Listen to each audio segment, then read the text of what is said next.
Hi mga kamami dears, nandito na naman po tayo sa ating inabangang teleserye at syempre dahil may ginawang masama itong si Olive o aka Jade doon sa kanyang nanay. Ang kaya tayo na nga pinaraw niya ito sa orangang na matay ito at ayan, kinulong niya ito sa isang kwarto kung saan di na malaman nila Moki kung saan na yung kanyang lola at sinabi din ni Olive na pumunta ito sa Cebu at siguro talagang sumama yung loob sa kanya dahil sa ginawa niya. At ito naman si Danilo, nagtataka din kung bakit hindi niya na nakikita ang nanay ni Emma, kung kaya tayo na nga parang napapaisip siya na baka sama-sama pa rin ang loob sa kanya. Ito naman si Moki, talagang palaban at laging napapaaway sa school kung saan nagwaworried itong kanyang kaibigan na si Shane dahil sa mga pinagagawa niya. Ito namang si Emma, kung saan tinitrain siya ng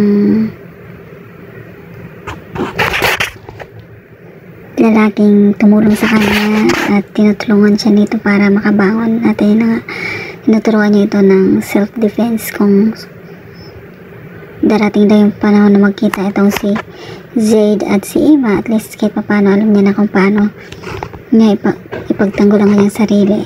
At naabutan ni Danilo na nag-usap itong si Jade at ang dati niyang kaibigan na kung saan nabuking si Olive na siya yun dahil na din sa kanyang dating kaibigan at nakilala siya nito sa mga salitang alam niyang sila lang ang nakakaalam, at pinaplano ni Jade na pahanap itong si Emma at ipapatay niya ito.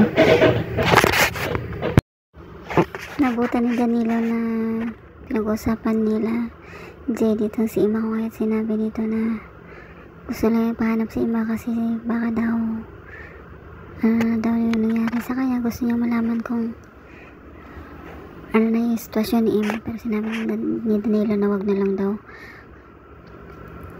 ipahanap si Emma. Pero nung tumalikod na si Danilo, ayun, inutusan niya isang taong killer at yun na nga, nagawa na niyang inutos ni Jade. Inabangan niya itong si Emma at syempre pinalabas niya na patay na daw si Emma at doon niya nilibing doon sa lugar na yun. At abangan na lang natin guys ang mga susunod na kabanata. Please don't forget to like, subscribe, and press the bell button for you to notify on my next video. Thank you.